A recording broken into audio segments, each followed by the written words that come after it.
camera for a minute. Okay, If that's so okay. I'm gonna do the countdown, and then I'll unpause the record and do the introduction, and then we'll go from there. So here we go. Three, two, one, now.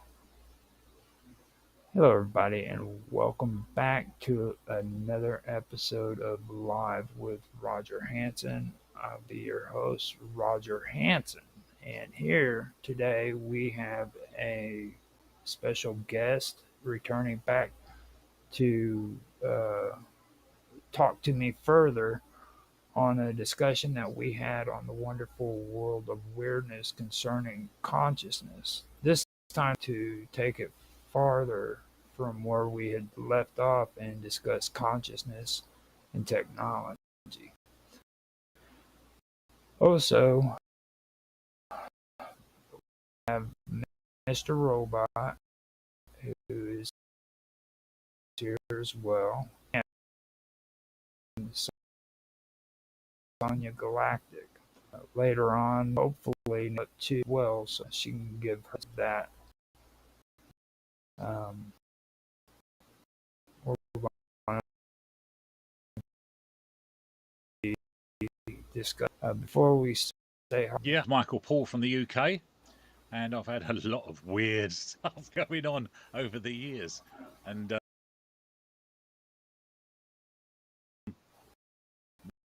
which led me to research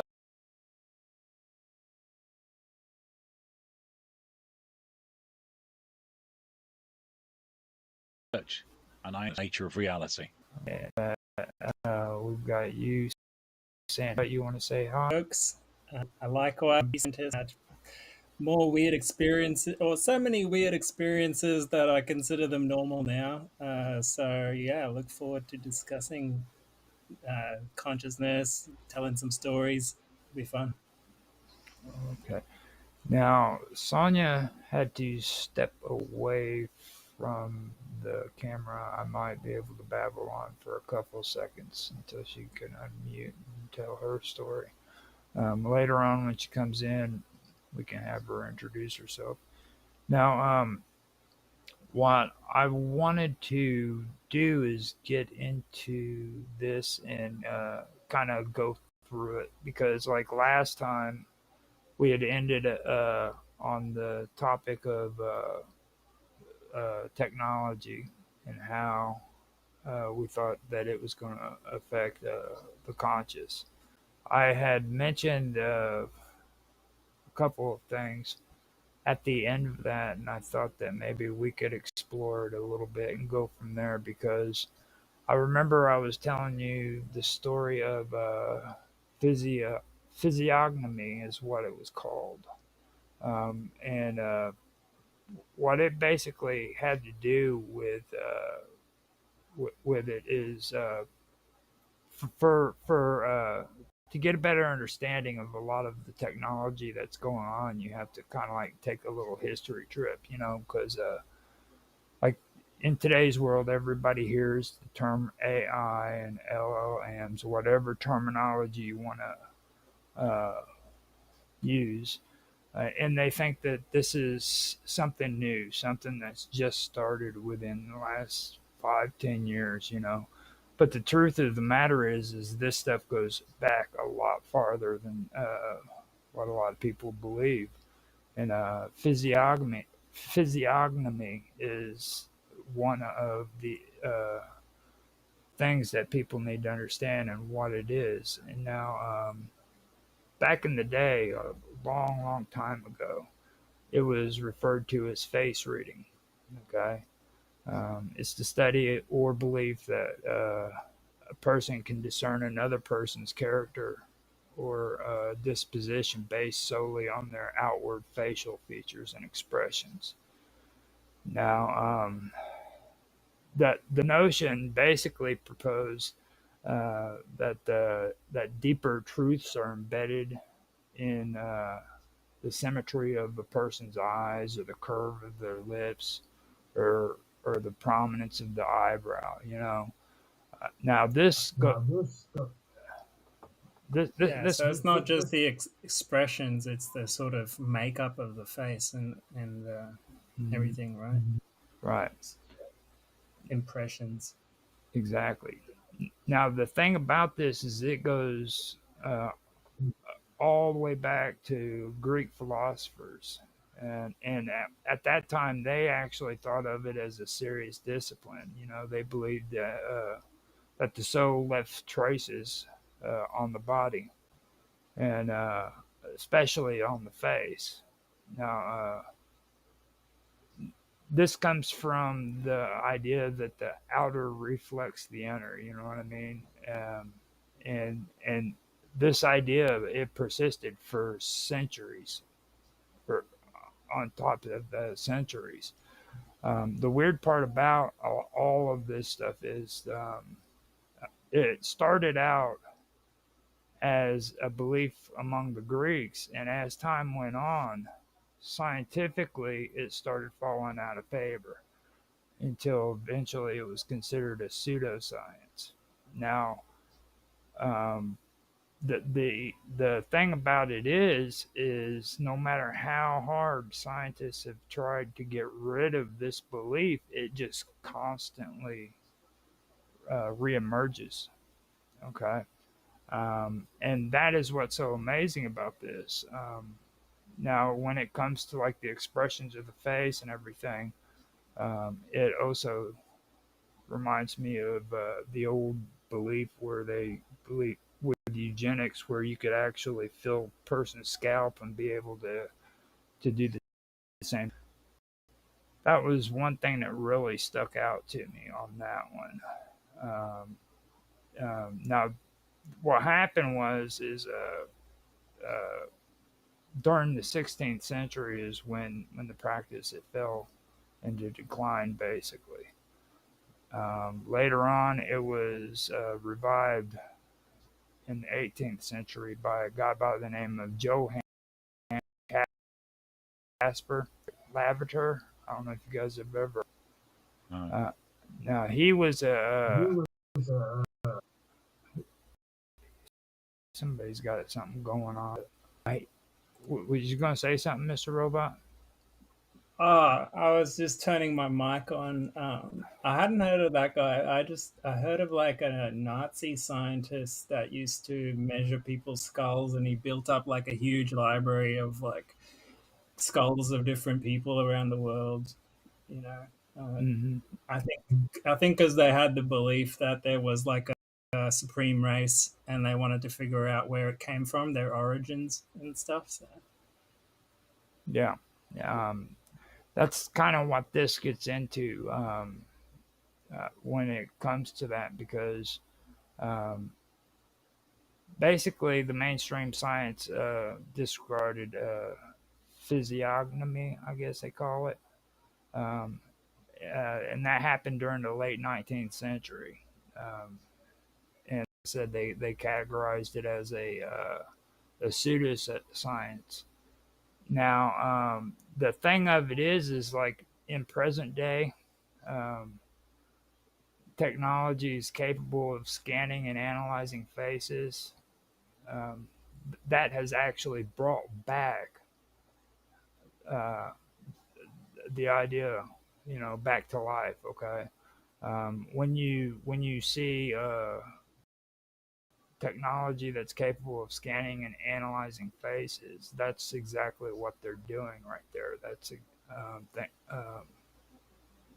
that's what that is.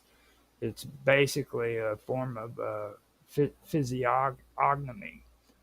And another thing that I also forgot to mention too is this is also it go, back during the time of the Greeks. This was also a part of what, well, I don't know if you guys have heard of the term, but geomancy. Me and me and Sonia, as well as Mark Watashik, did an episode of my series Into the Abyss where we had talked about it. Now, feng shui is a perfectly good example of it. they would go out and they would do geographic surveys of the land to determine if it was suitable for building a house or building or anything like that, and it would have to be according to your emotions and things of that nature. And that kind of falls into line with this, as well as like the old tradition of throwing the bones to determine what the future was going to bring. So Yeah. that's all. I've got a few friends that are right into that kind of stuff. Not the throwing bones, but like geomancy and like organizing a farm in a certain way so that like it's more energy productive. Uh, Right. they Like claim feng to get shui. good effects from it. Yeah. Exactly.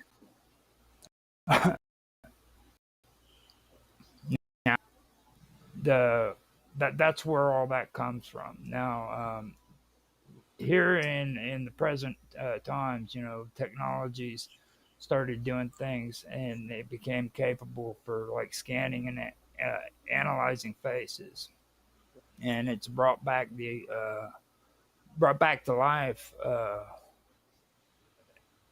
this whole concept in a new form. Now, instead of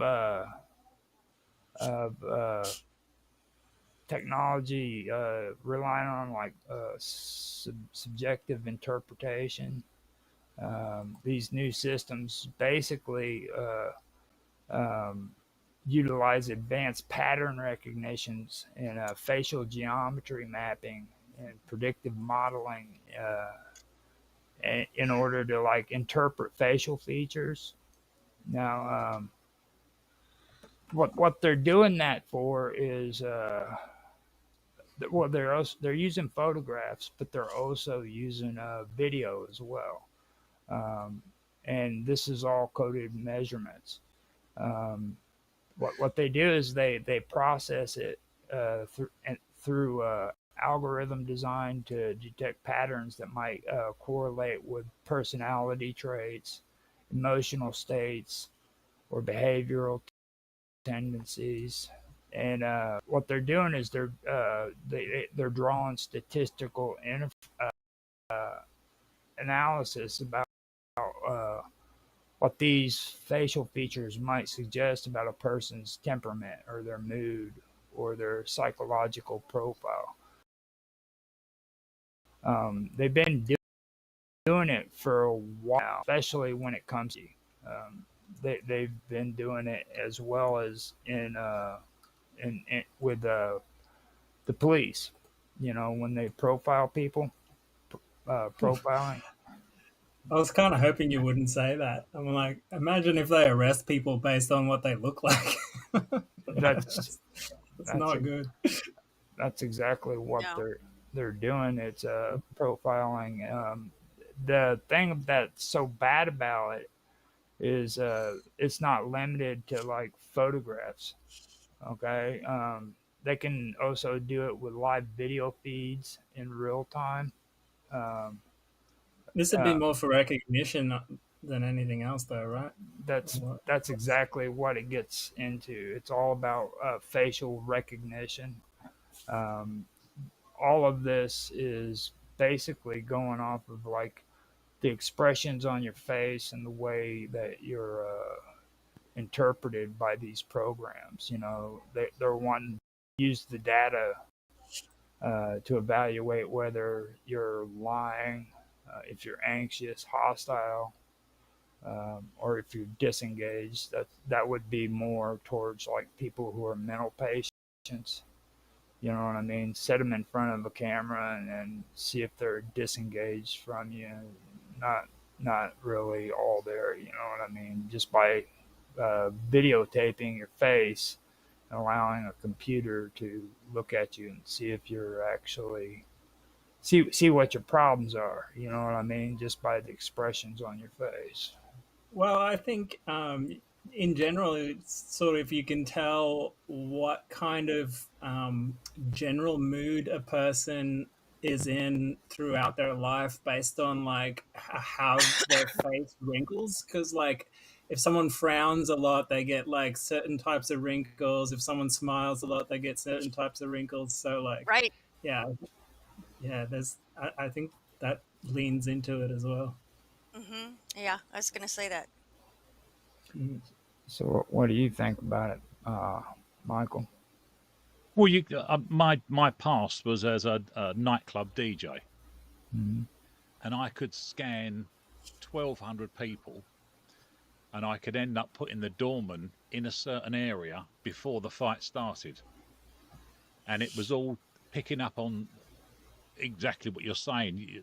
There's a you can feel bad energy, um, facial cues, the way people look at each other, the way they hold their shoulders.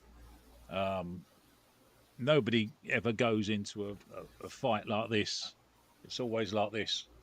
So as Mm-hmm. soon as everybody starts standing up and looking direct rather than just scanning, you knew there was something going to go on. And every time I could put the doorman in the situation, and then it would kick off when they got there. So there's a lot to what you're saying. That And from actually, like a sort of philosophical, spiritual perspective, I do think like the soul kind of imprints on the body or something like that.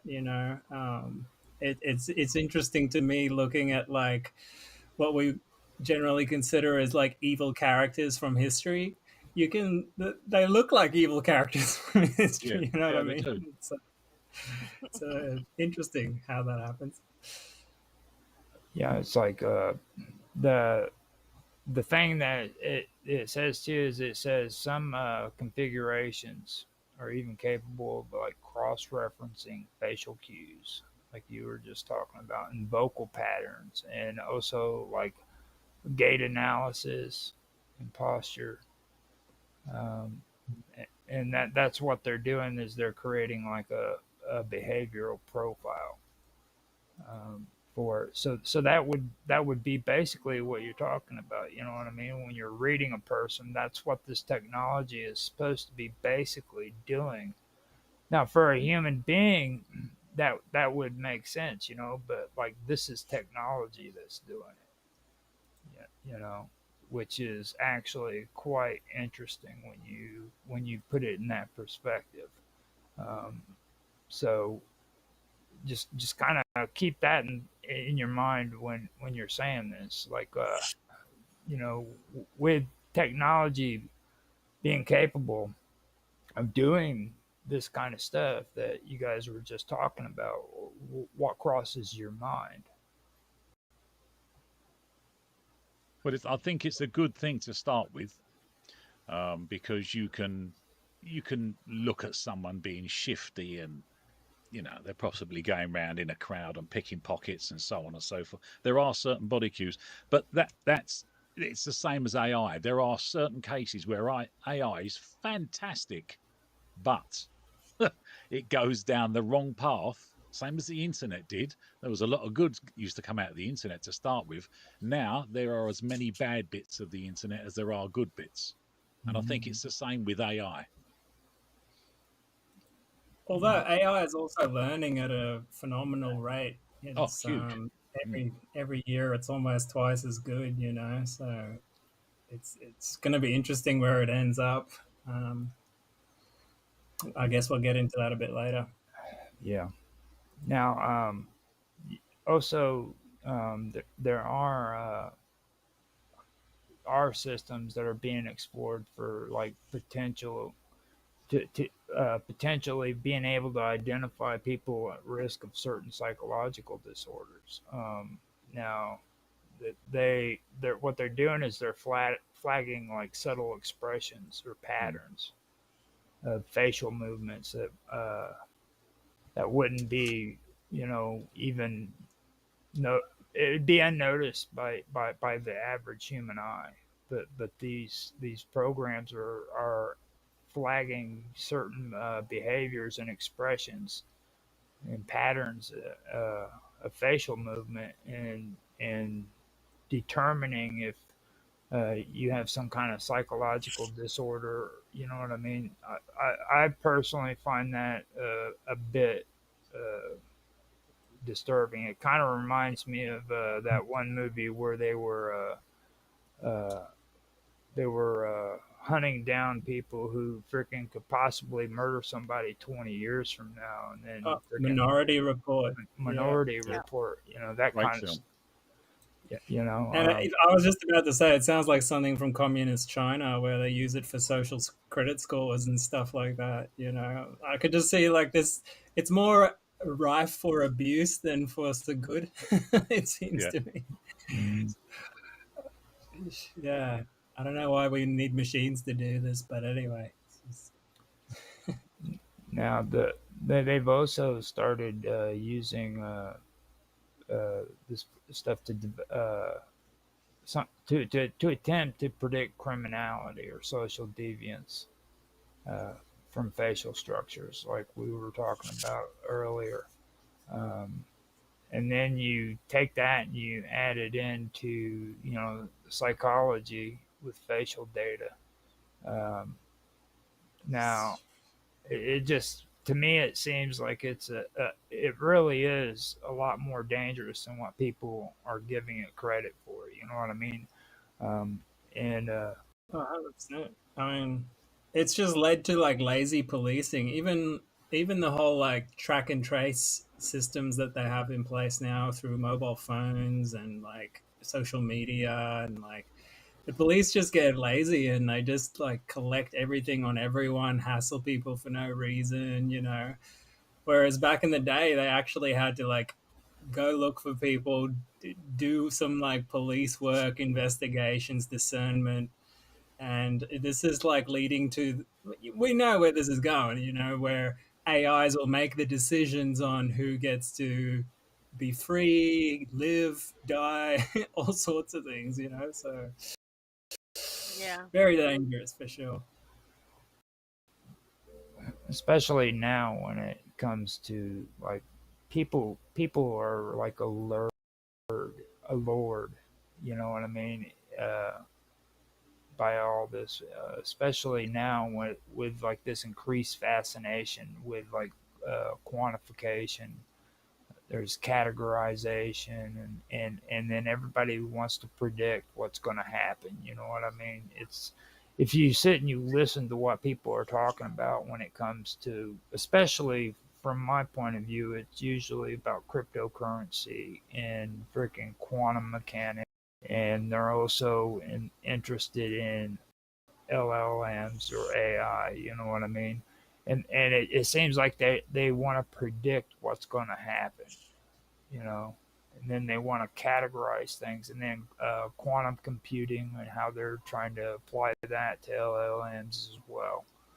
Um, that really got interesting to me because when they use quantum computing, what's going to end up happening is it's going to make it to where artificial intelligence can be autonomous, and it won't need data sets, large data sets for memory base. It can actually work autonomous and on its own. And that's something that I didn't put into my notes, but that did stand out to me. Um, Well, we're almost on the edge of that now, really. I mean, with AI agents, have you heard of AI agents before? Where you basically have multiple AIs in a cluster that talk to each other, and they all do different types of jobs and pass it to each other in a pipeline, mhm. and you can basically automate any kind of task with this. I've got a friend doing making podcasts this way at the moment, and he doesn't even have to come up with the ideas for the podcast. The AI does it, Yeah. and it ends up as Wow. like a video with voice and everything. Like it's crazy. So yeah, this is just the beginning as well. So, what's your Right. take? What's your guys? What you and Sonia, Mark? What do you guys think of it?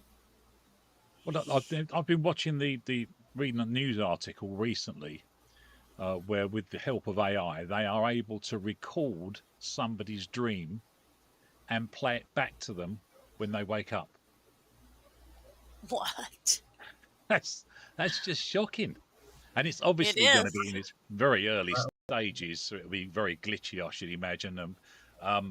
But that alone just because AI is involved in it, this is going to end up as a perfect system. You put the cap on, Well, go to you sleep, can wake look up. up in the news, like it's about 2 years ago now. McDonald's and I think KFC acquired a technology that can input ads into your dreams. Wow. Yeah, Yeah. I don't know if they're using it, but that's crazy. They've they've actually created or managed to pass a password on from one person to another in a dream as well. Oh wow. So they're saying, but I mean, that is, as we know, that's the global consciousness. We're all connected, and we just don't remember it. That's all, because we've gone so far down this material world that we fool ourselves that everything that we think is in front of us is actually in front of us. And even 2022, I think it was September, 3 scientists won a Nobel Peace Prize for proving what you think is in front of you isn't actually in front of you. Right. So, we've gone so far down this materialist route, though. As a civilization, we're finding it very difficult to take 1 or 2 steps back and understand what the ancients understood with the use of hallucinogenic drugs. I was Right. gonna say that, yeah, for sure. Mm-hmm. Mm-hmm. So, are you sort of talking like a Matrix situation where it's like a Yeah. Oh, yeah. holographic Yeah. reality? Like, yeah. Yeah. Yeah. Reality isn't real. That's the bottom line of it. And whenever you say Right. that to somebody, they automatically laugh and they go, "Oh, so I'm not here." Well, no, you're not here. Nothing in reality is here. It's an echo. It's Right. they call it the holographic reality. It was a theory at one point. Now, because of these scientists, it's now becoming a law of nature, like magnetism and gravity. It is there. Nobody really understands it. And I think AI stepping into our lives at this point over the past 10 years, that is possibly what's going to cause this artificial reality that we're in. Well, I don't know if you guys have read much Gnostic literature, like ancient Christian Gnostic literature. They talk about sort of like an artificial reality, and it's governed over by the demiurge, Yeah. and it's we shouldn't put as much weight on it as the spiritual reality, which is more real than this one. And I've definitely experienced glimpses of that through psychedelics and stuff, and I can verify it's true. And also through some of my remote viewing investigations, there's a group called Farsight, and they looked into what happens after you die, and they found out. Well, first of all, you can't die because we have this thing they call it an ISBE, which is a being that just is for the purpose of being, and it's an eternal thing throughout lifetimes. And they found out that basically uh, the Earth works like a soul tree. So, like, your soul incarnates here, and after you die, there's these certain visions that you see, like the classic light at the end of the tunnel Yeah. situation. But actually, when you go into the light, it's a trap, and you end up getting reincarnated. So, like, one of these guys, what was his name? Wasn't Confucius? It was, I think it was Confucius actually. Figured out a way out of the death traps, and it was basically uh, maintaining composure and like stillness as you transcend into death, and avoiding, like, if you see your family or these lights or anything that distracts you, you need to still maintain calmness and move like away from it. Right. And yeah, he ended up avoiding the coming back into the Earth system. So yeah, it's a huge topic. Maybe go into it another time, but it's Yeah, it is interesting. pretty big. That has to do with the guest Tony Sayers that we had on Jaffe's show recently. Yeah, He I was talks just about the death thinking trap. that. I was thinking about that too. No. I Now, know, and like separately, just to get it out there, separately from that remote viewing stuff. So they in the remote viewing data, they saw there's this like energetic grid around the planet, and when your soul hits the grid, it actually gives it like an electric shock, and that's what erases your memory between lifetimes. And literally, I told this story to a friend of mine who's from Papua New Guinea, like a proper, you know, native person, and he had a near death experience where he died for a short period of time, and he reckons his soul went up and he floated above the earth, and he saw this energetic grid. And I couldn't believe it when I heard that, because it just like totally lined up with what the remote viewing data showed.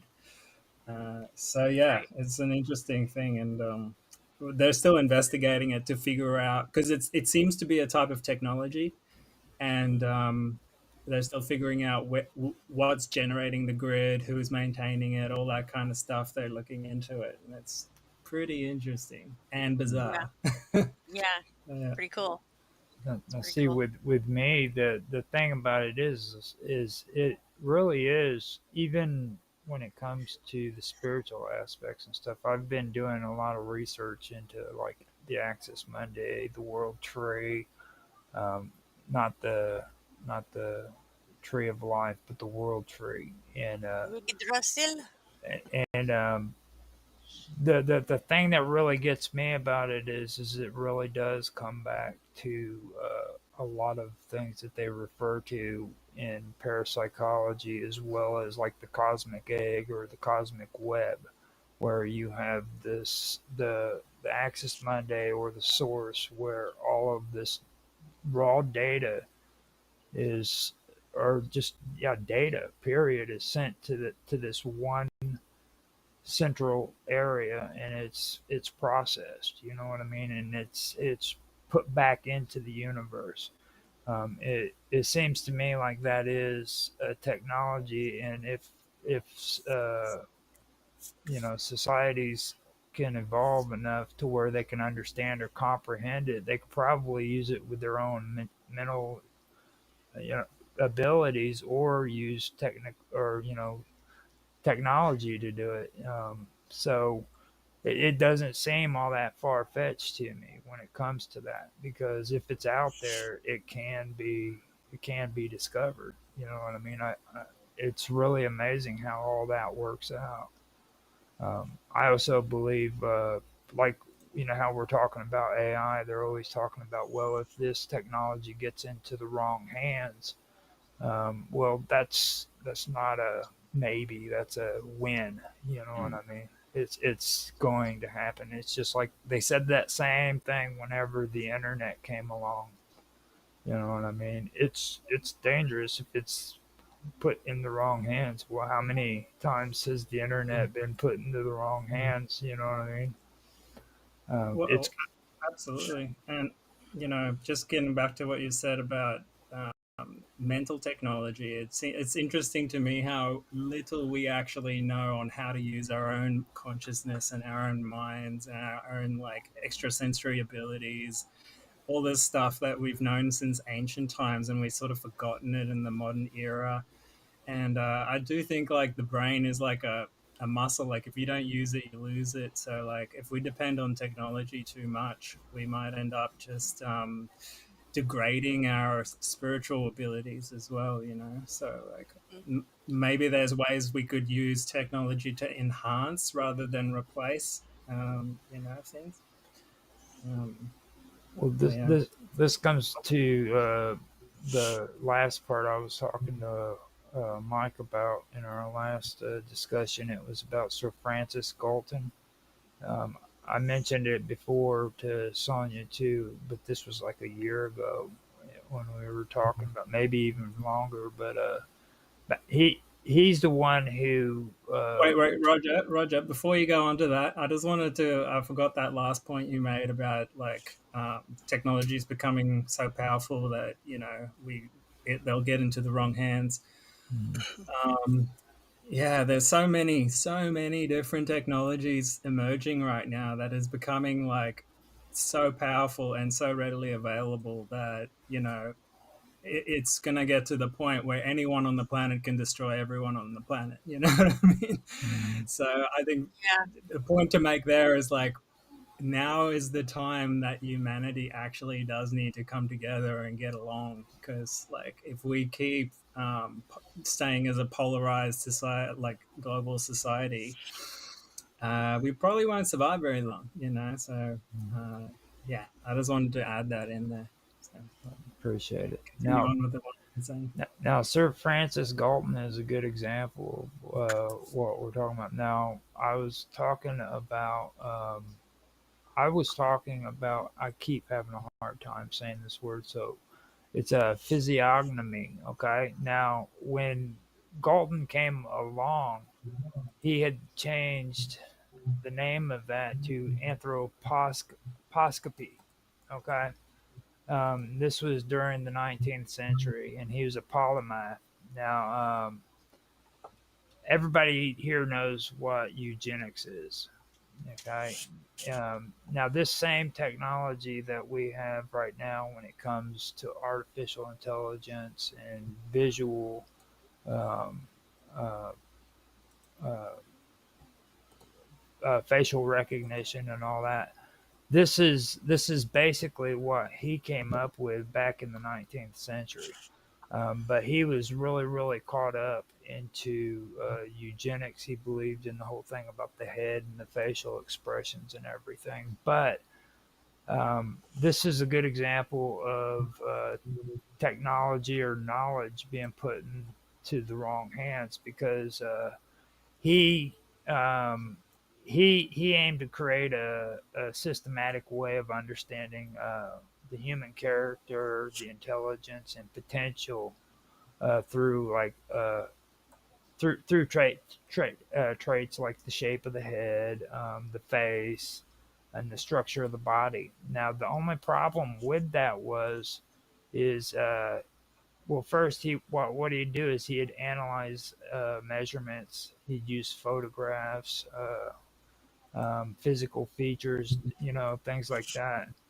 And what he wanted to do is identify patterns that pointed to qualities of mind and moral strength within individuals. So uh, his work um, basically was aimed at entire populations. Okay, so he wanted to try to. He was the one who actually. I don't know if you guys know the story of Darwin's brother or not, but Darwin's brother is the one who took survival of the fittest, and he's the one who eventually expanded upon it and created um, a form of eugenics, which said that this race was more superior than this race, and this race was, what I mean, because of their features and things, and that's what Galton was involved in. He is also wanting to justify the use of eugenics programs for birth control and things that are birth control and abortion and stuff like that. So he was really using this kind of stuff to try to population control. It's really a bad situation that came out of all this stuff, and all of this had I the still do same. that today. That's exactly what I'm getting at, but the, they're using computers now. He was only using photography. You know what I'm saying? That's the thing about it. That's really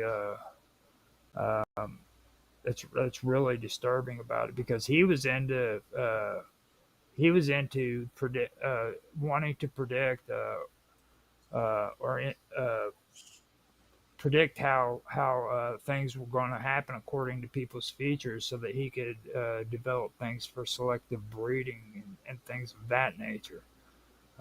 It's pretty freaky when you sit and you look at what this guy was all about. You know what I mean? He wanted the population control and stuff like that.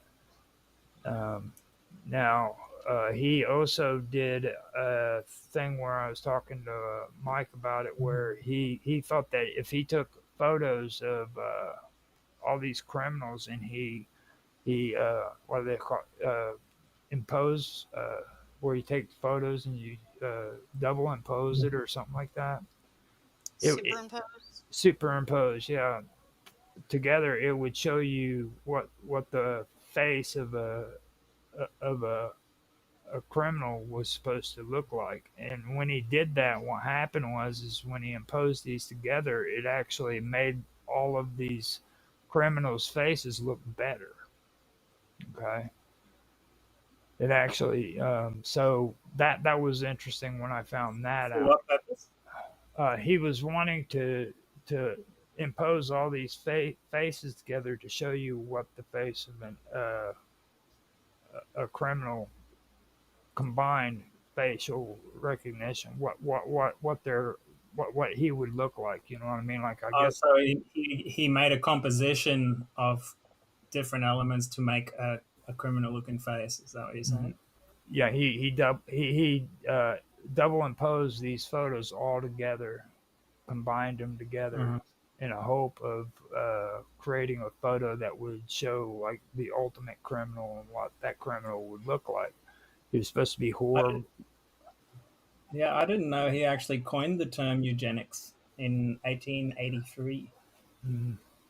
It's crazy. Um, and he defined it as the science of improving human populations through selective breeding. He Hmm. believed that traits like intelligence and talent were largely inherited and could be enhanced through controlled reproduction. Yeah, interesting. He wanted to do marriage restrictions, uh, things of all that Well, stuff. I actually had these kinds of ideas when I was in university, because there has to be some truth to it, right? I mean, when we breed like animals, we select them for their traits, and it does show over multiple generations. And like, uh, you can see even with like African American slaves and stuff like that, how the strongest males were usually the ones that were bred amongst the females, and they ended up as like a stronger population, over time. Mhm. So I'm not supporting it. I'm just saying, So, I could see where he's coming from.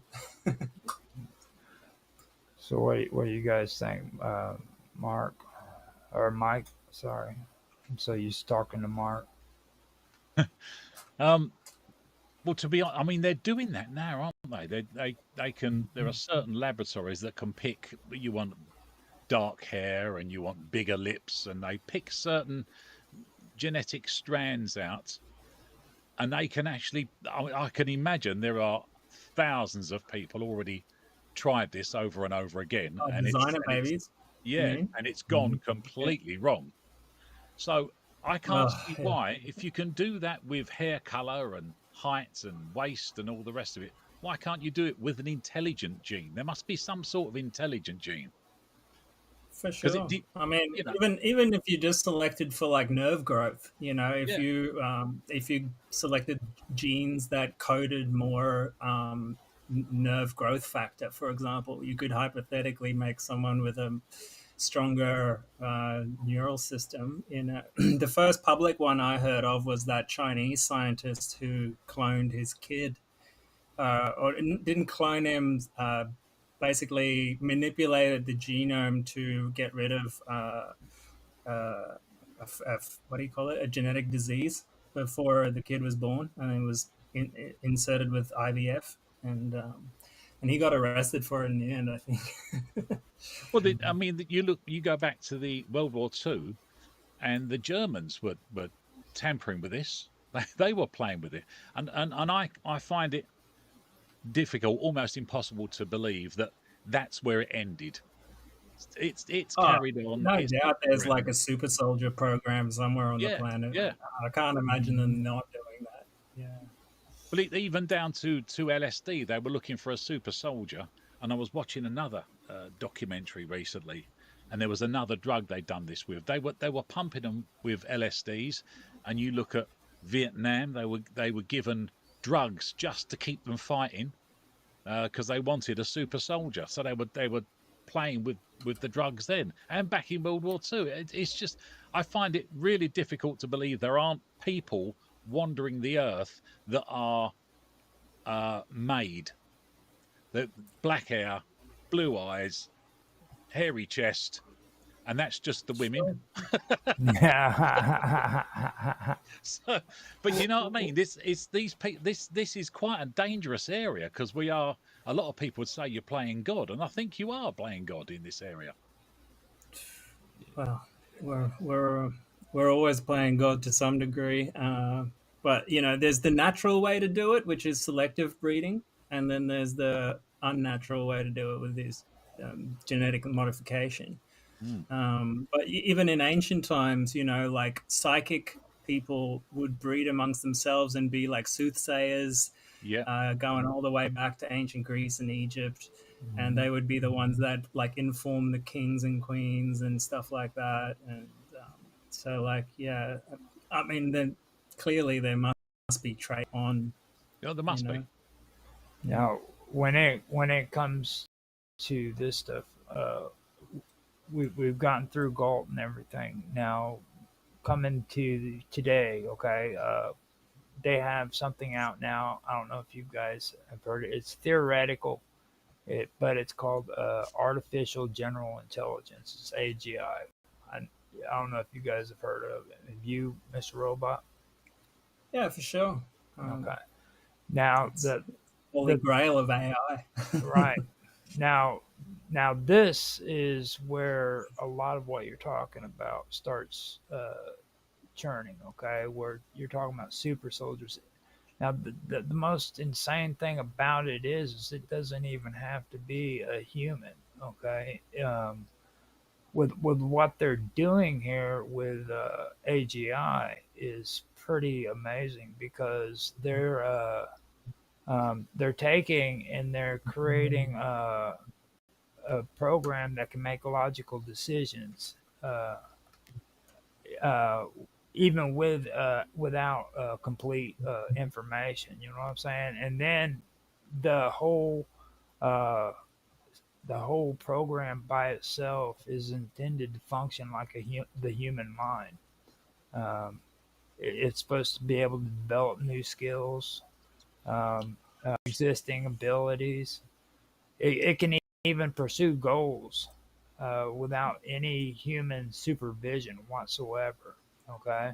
Well, I'd be very surprised if we haven't reached that stage yet in like secret programs. You know, do you guys remember in 2022 there was that Google engineer named Blake Lemony who believed that Google's Lambda became conscious, Yeah, and he ended up getting fired for it yeah.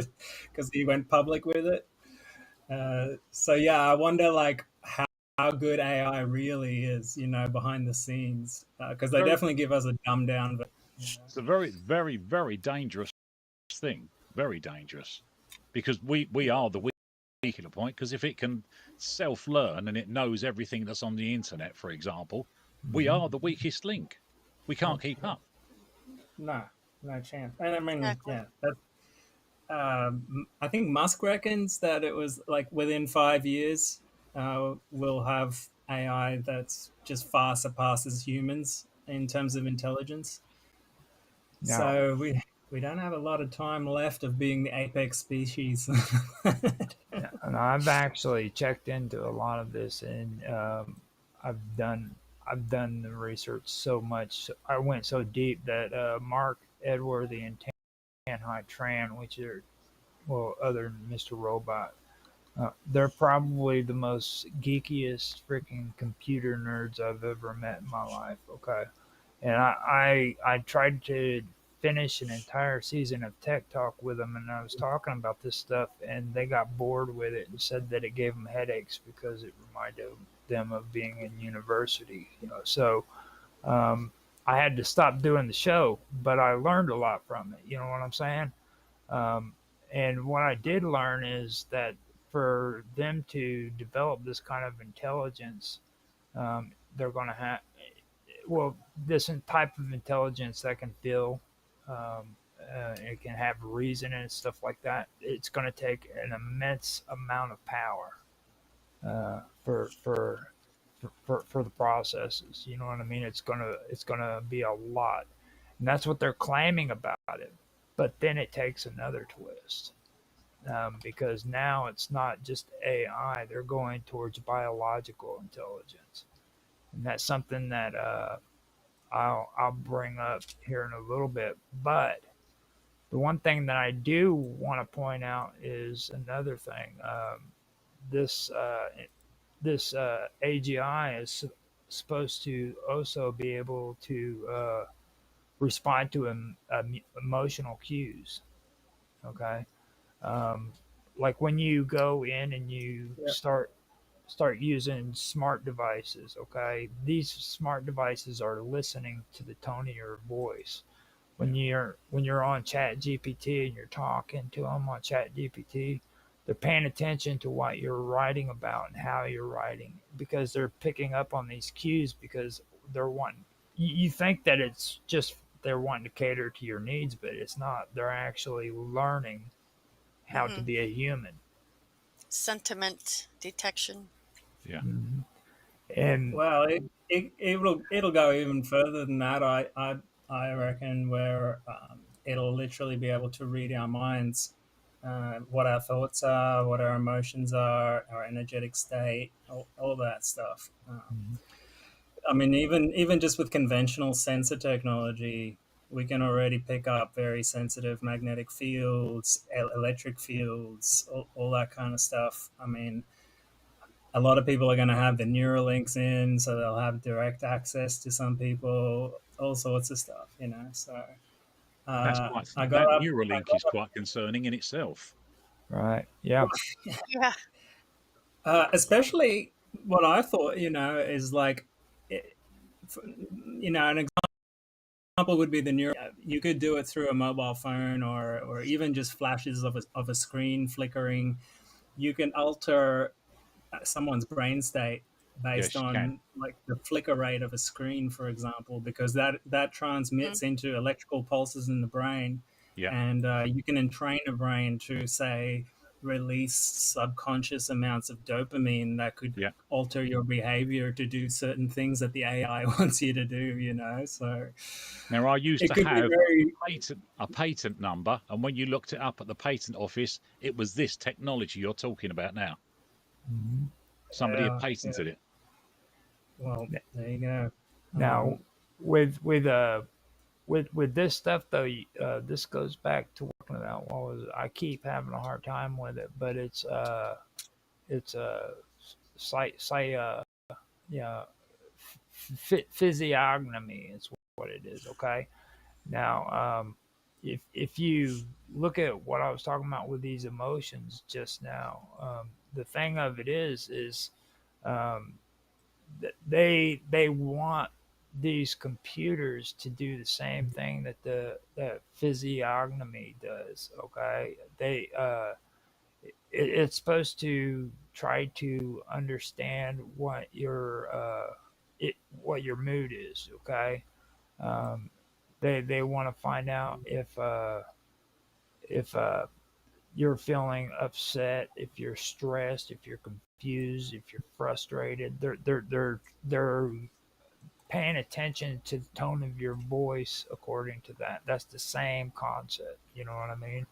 Um, they want to make sure that they understand that so they can adjust according to your behavior.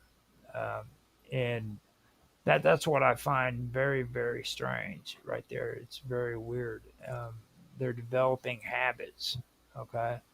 Um, and that is something that really is interesting because what they're doing is they're analyzing your voice tone, the way your posture is, the way you're acting. The same thing that There's, they're called. there's even technologies that can measure electrodermal activity in skin temperature. Your electrocardiogram. What is this one? Photoethyl ethylsmogram. I don't know how to say that.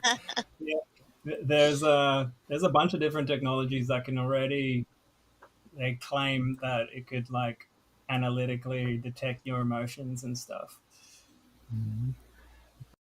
That alongside speech and all that video. that's what really sticks out to me though when it comes to that. And then when they start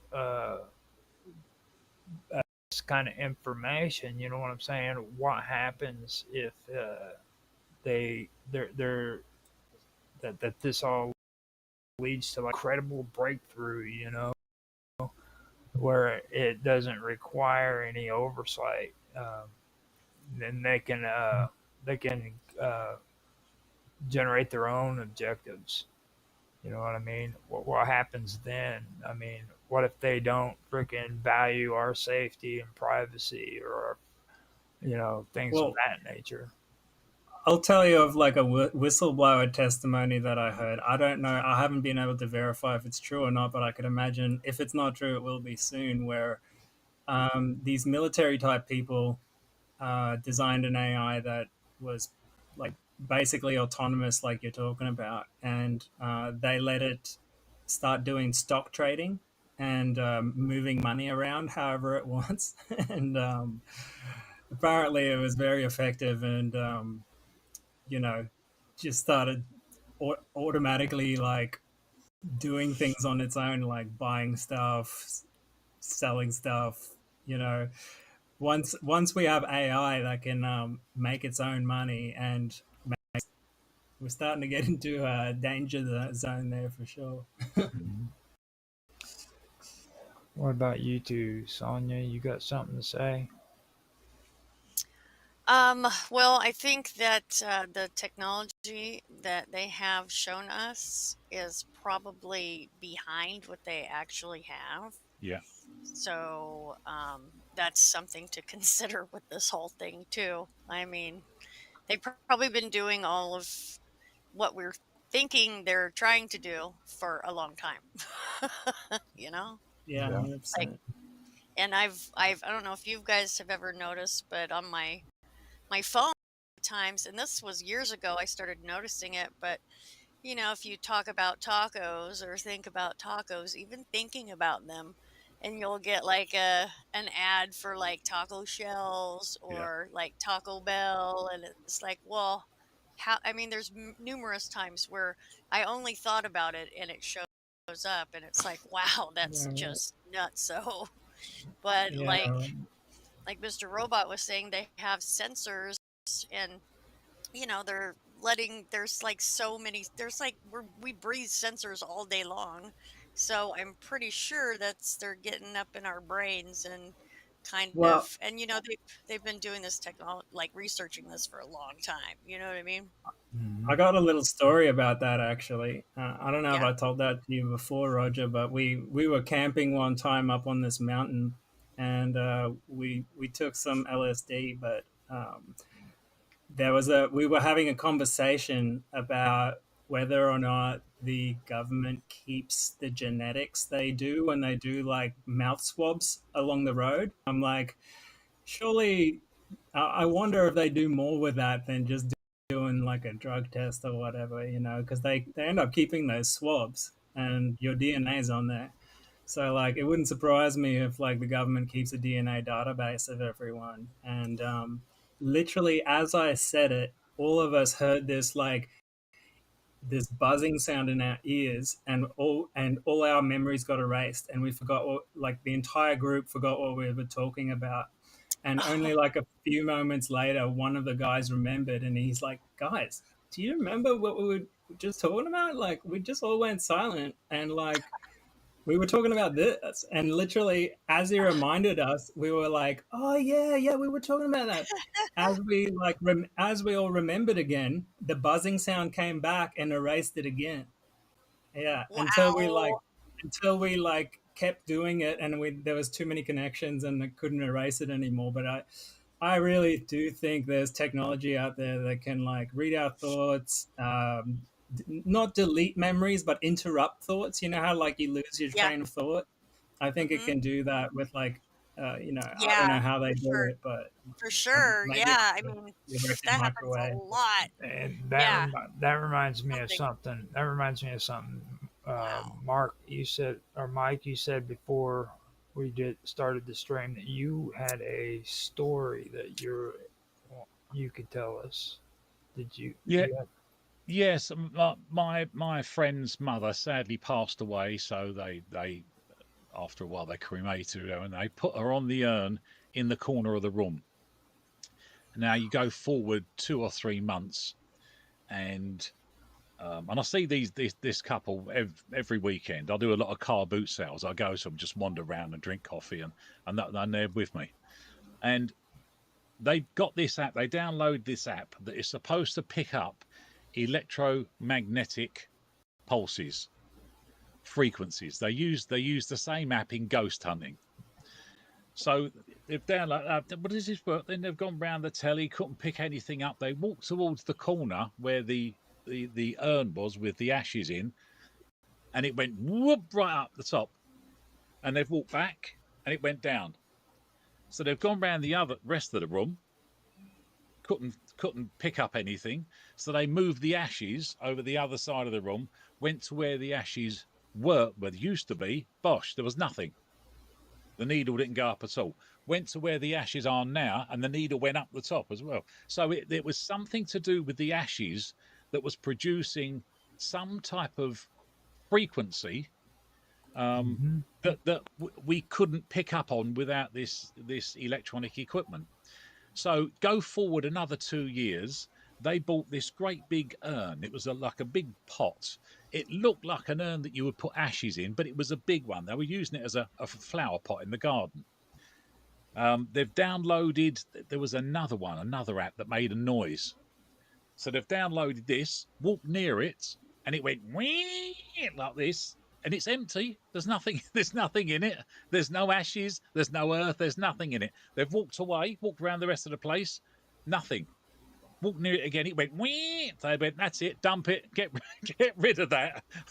They understood my friend's mother. That wasn't a problem. But now we're dealing with something that they don't know. So they just went and dumped it. Took it down the dump. Got rid of it. Now that's. I mean, I've been on numerous ghost hunts, and you see these technology all the time, temperature sensors and all sorts, and yeah, it was one of the apps that was used in one of the ghost hunts I went on. Hmm. There might have been metals Also, or something in there. Oh, they don't know, but they weren't going to take the chance that they're inviting something into their house, so Sure. they got rid of it. That's crazy.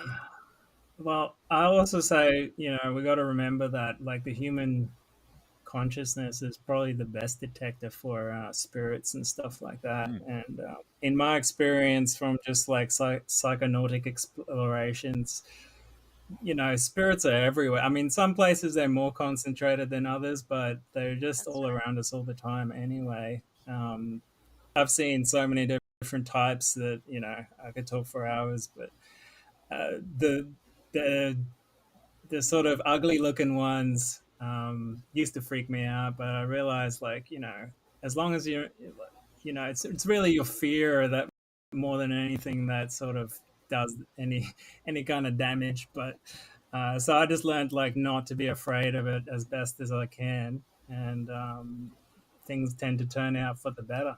And What I've but missed, yeah, well, what I've found out with this is it isn't the concept of spirits or ghosts that's wrong. It's the preconceived idea that people bring with it. So you'd yeah, say to somebody, you can see a spirit or a ghost. Oh, so there's semi-translucent people wandering the earth, are there? And you go, no, that's not what I'm saying. That's the preconceived idea. So whenever I talk to somebody, I choose my words very carefully. I won't mention heaven. I won't mention hell. I won't mention ghost or spirit. I concentrate more on the word consciousness, because then it's a fresh word in these people's minds, and they're still building up this preconceived idea. So I could explain the same thing twice, once using the word consciousness, the other one using the word spirit, and they would disagree with the spirit and agree with the consciousness. Yeah, it's very That's interesting, especially like even Christians will deny the existence of spirits and stuff, even though it's like part of their religion, Yeah, really. And but I kind of like the word spirit personally because it's kind of neutral. It doesn't have too much baggage with it, but definitely when you start to judge these things as like good or bad, or that's really what gets you. Right? I tend to take a lot more of a sort of watch and look and just observe perspective because really you're in one state of mind, you see these things, cool, but like really when you're not in that state of mind, it's not like they go away. yeah. They're still No, that's right. around. Yeah, So like yeah, we're not afraid of these things in our daily lives, so why should we be afraid of them when we see them? Now, when you guys were talking about the devices and everything, that's where I was saying earlier that I'm starting to kind of second guess my skepticism because I've been doing research, like I said, but the part that really bored Mark and Tan was when I got to the audio part of it. The audio automated speech recognition was one of them. Then I started talking to him about analog to digital conversion. And there's also something called HMMs, which is hidden Markov models. This all has to do with just general audio, you know what I mean? And then automated speech recognition.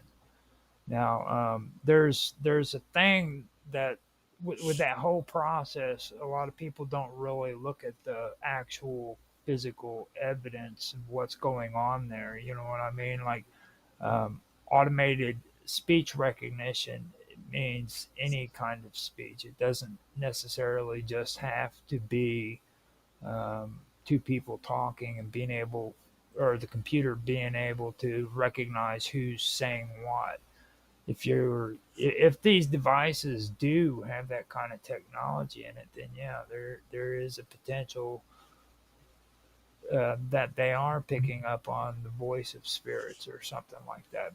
But that's I would have to actually know what's inside of these kind of audio devices before I could make a 100% you know yes, it's possible. You know what I mean? I still am kind of skeptical about Well, that. I would be skeptical unless I verified it for myself. Exactly. I'd like to be able to get into a state of mind where I can see the spirits and then use the device and see if it actually works. Like I love doing that kind of stuff, especially in like ancient temples and things like that. I like to hmm take a little bit of a subsidy, see the energy, and like I like to see how different shapes and things like changes the way energy moves in the air. And yeah, like I didn't I come from like a atheist, background of like not believing in any of this stuff, spirituality, barely even emotions. Like I just thought it was all hocus pocus until I started experiencing it. yeah. And yeah, you can count me as like a believer now for sure.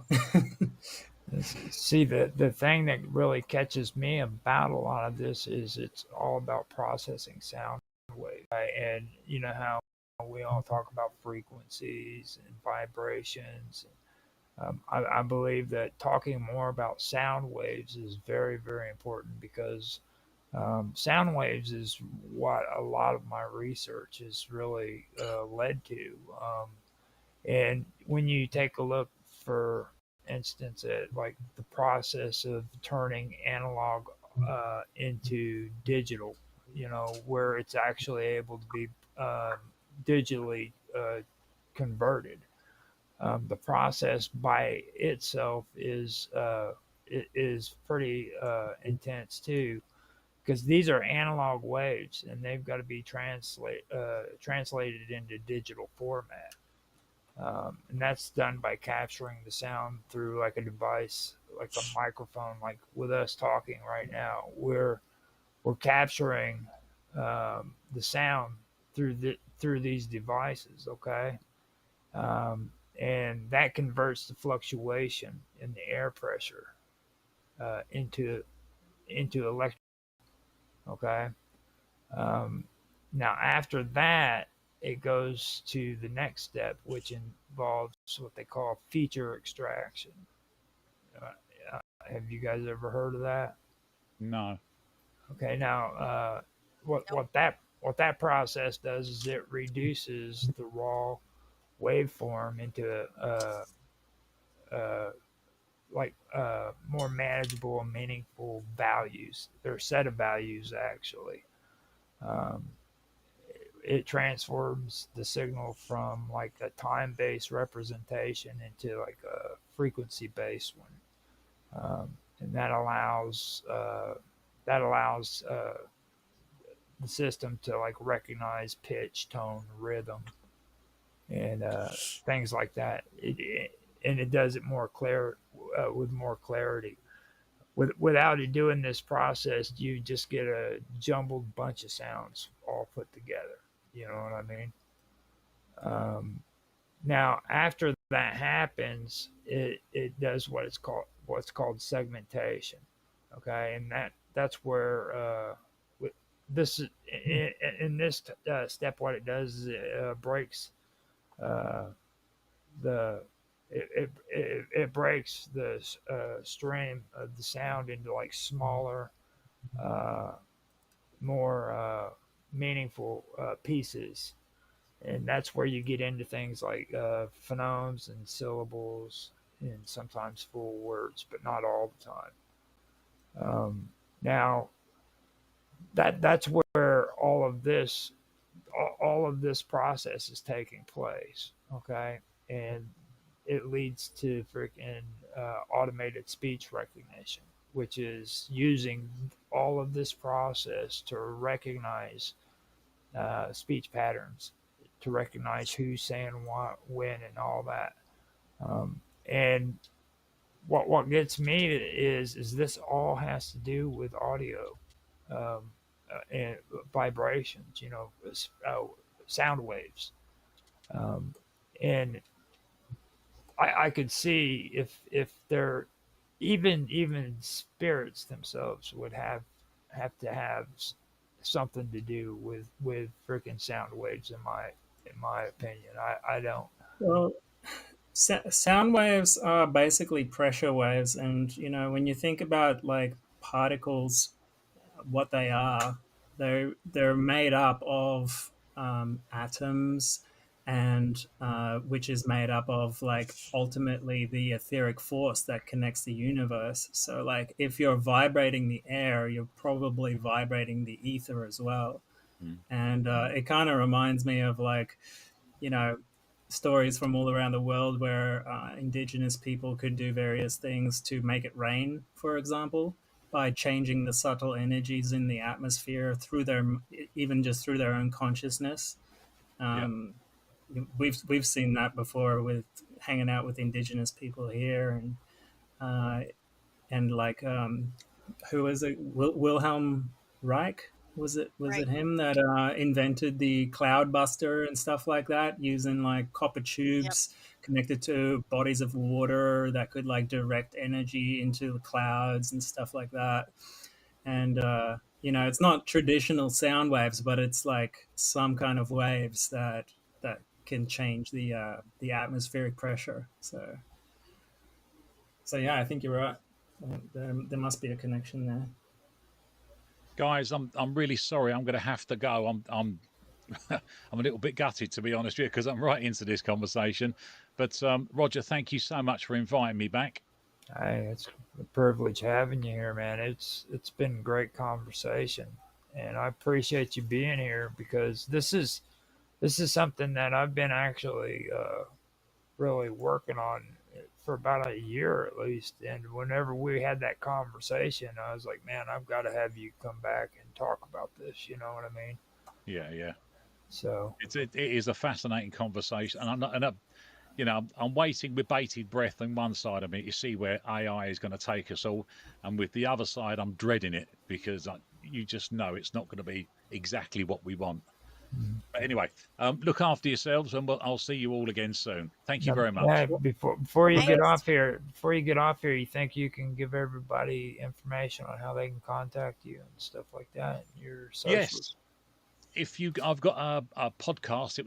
I only thought it was going to be about an hour. It ended up being 7 hours of speech. If you type in Michael Paul Water into Wine podcast, the first episode is a brief description of some of the paranormal experiences I was going through after my best friend's murder in a town not too far from where I am now, and then it led me on this mystery tour where it was just mind blowing. And I thought at one particular point, I thought I was going mad because I can't be seeing these things. This isn't happening. I'm imagining this, surely, because I was a very material person. But as with Mr. Robot pushing me through them, I came out the other side and I now see things totally different. And I understand that there's more going on here than we can actually see. Okay. Some Well, would call that an awakening experience. Yes, yeah, that's how I would explain it. I had three situations that were really strange. I was writing a book that I released myself called The Truth, and that's what I'm talking you through when the Water into Wine podcast. And I had this spare room in my flat, and there was bits of paper all over the walls. It was like a jigsaw I was piecing together. If you'd have seen it, you'd have thought I was losing my mind because it was like a nutty professor's room. And I didn't know what order these bits and pieces went in. It was like an A4 sheet of paper of writing that I'd printed up off of the internet, and I'd highlight one line that meant something. And I had no idea what it meant, but I knew it meant something. And it was all full of these. And then as I'm typing away and thinking about this, I'll do the impression now for you because it was very strange and it really did worry me at the time. I went, and all I can describe it as was an intense tsunami of information, like downloading into a hard drive, and it went like this, and I see pieces of jigsaw, which were all the pieces that I had on the walls, and it showed me how to slot them together. So I said, stop. I got up when I made a cup of coffee, and I came down, and it just stopped when I asked it to stop. I sat down again after the cup of coffee. It was like 5-10 minutes later. And then I said, do it slowly, show me slowly. And the piece of the jigsaw just fell into place really slowly like this. And that's how I was to be able to piece this. And it was all about what I was looking into that moment was biblical history. But there is no magic. There never has been magic. It's just a technology we don't understand. And now we call it DMT. So, Moses and the burning bush makes perfect sense once you understand DMT and the experiences it gives you. So 3 times that happened when I was writing the book. And I came out a completely different person. Even my wife now, she just says you're not the same person anymore. It's like someone else has taken over. it's sad that you're taking off because I'm right at that point now where I'm getting ready to get into that because it's about advanced learning systems and exactly what you're talking about is something that really stuck out to me when it comes to what we're talking about here because like that's exactly kind of what it reminds me of um, like how the human brain is able to solve complex problems and it identifies patterns. Yeah. You know what I mean? And that when you say that, that's exactly what sticks out in my head. I got a quick story similar to what you experienced, where I actually had a little bit of ketamine one time, and I was sitting down meditating, and it felt like a lightning bolt hit my head, and it was like every single thought I've ever had in my life went through my mind again. And even like the trivialist little thoughts that I'd totally forgotten had just, it was like tapping into a field of like thoughts. Uh, yeah, I can't explain it, but I don't know. It didn't feel like it was stored in me, you know. It almost felt like it was like a field that I tapped into. It was something like that. It was pretty incredible. We've all got So this ability to tap into a globe. I mean, there's been experiments in Princeton University on this that they're still running. It's there. The global, and I say global, it's possibly universal. I don't doubt that, but I say global because the apparatus was on Earth. So, and I've got no doubt it would still be the same if they put it on Mars or Jupiter. And as Einstein were called, spooky action at a distance. You can for separate it as sure. much as you want, and it still acts instantaneously. But Yeah, it's they there. can There's a actually do that technologically now, where they can flip electrons, I think it is, at a distance. So they yeah, entangle them, and yeah. then they can move them as far as they want. And you flip one, the other one flips. So they're talking about they're looking to be able to do teleportation and stuff like that using Yeah. this. So, This didn't make when I was stumbling across this. It didn't make any sense to me at all until I started researching the ancient Egyptians and a certain amount of Plato and the ancient Greeks, and the phrase kept coming forward that everything is mind, everything is thought, which on its own doesn't actually mean anything until you go back to 2022 and these three scientists that discovered that reality isn't locally real. What you think is in front of you isn't in front of you. You think it's there, therefore it's there, which goes back in time again to Rene Descartes. I think, therefore I am. Just because you think you're here, you're here. That's it. That's as far as it goes. Everything is thought, everything is mind. Sounds I good. would push back on that a little bit because, like, for example, when a baby is born, how does it know what to think? You know, it's not like reality stops existing just because they don't know what to think. Now, if you I look would into, say, go on, sorry. sorry. I would just say, I am, therefore I think. You know, it's like I think existence comes before thinking. Um, I Well, agree. if you look into Nikola Tesla, who was equally equally as mad as he was brilliant because he fell in love with a pigeon, but we won't mention that. When you look into Nikola Tesla, one of his phrases that he's famous for was, and I'm going to paraphrase this and mess it up now. I know that there's a signal. Basically, there's a signal. Your brain is just a receiver of this signal, and that's where all inspiration and genius comes from. Right. He doesn't know where the signal came from, but he knows there's a signal. This Um, this this right here actually goes into something that also when it comes to these complex uh, processes and everything, data um, is actually it moves through layers. The system learns to interpret inputs.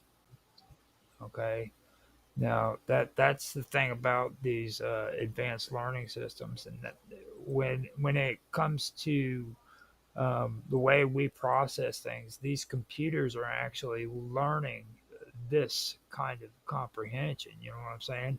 Um, uh, and that's what's taking place right there. You know, so when the data is moving through these layers, the system learns to interrupt input or interpret inputs, whether they're visual, auditory, or based on decision making tasks. So that's basically what's taking place within our minds. You know what I'm saying? You're just interpreting inputs, yeah, and that's basically what it comes down to. Um, I, to I just pulled up that Tesla quote. He says, "My ear barely caught signals coming in regular succession, which could not have been produced on Earth." which suggests that Tesla believed in the existence of signals and messages that originated from beyond Earth, possibly from a higher intelligence or a cosmic source. And it reminds me, like he was actually working on building a radio that could detect signals from Mars and stuff Yeah. like that. So That was one yeah. of the quotes. The quote I'm thinking of wasn't that one though. He actually says that my brain is just a receiver of these signals. Yeah. Yeah. And So keep looking.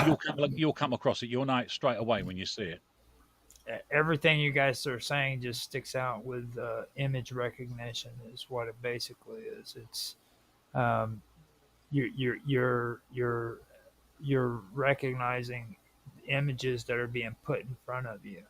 You know what I'm saying? Yeah. I would say you're like acting as a transceiver of Yeah. information. So Yeah. like, Right. you know, whether it's an image or whether it's like energetic signals, your brain is interpreting this stuff in the form of electrical signals in the end. You know, so. Think about it like a strategy game or language processing. You know what I mean? Things of that nature. That would be basically the same concept as what you're saying right there. Well, the whole holographic reality theory, when you look into it, they say what you see at any one time is all that exists in your consciousness. Mm-hmm. So as soon as I turn round, my computer screen has now disappeared. And they say that it's like a computer game. It goes frame by frame. And when you turn a corner, the last frame disappears. It's not there anymore. Which is a bit of a stretch, because Einstein actually turned around and said at that point, I find it hard to believe that the moon isn't there when I'm not looking at it. Mm-hmm. And this goes right the way back to the double slit experiment in 1935, where they tried to prove whether light was a wave or a particle.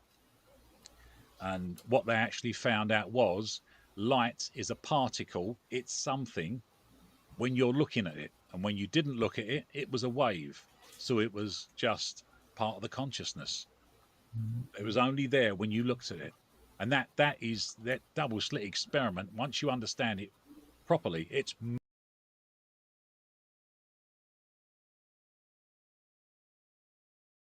mind blowing. And that leads story. But with Nobel Prize for this, I mean, you know, I'm very surprised this isn't all over the news more than it actually is, proving that reality isn't locally real. They didn't say it isn't real. They're just saying it isn't in front of you like you think it is. Simulation.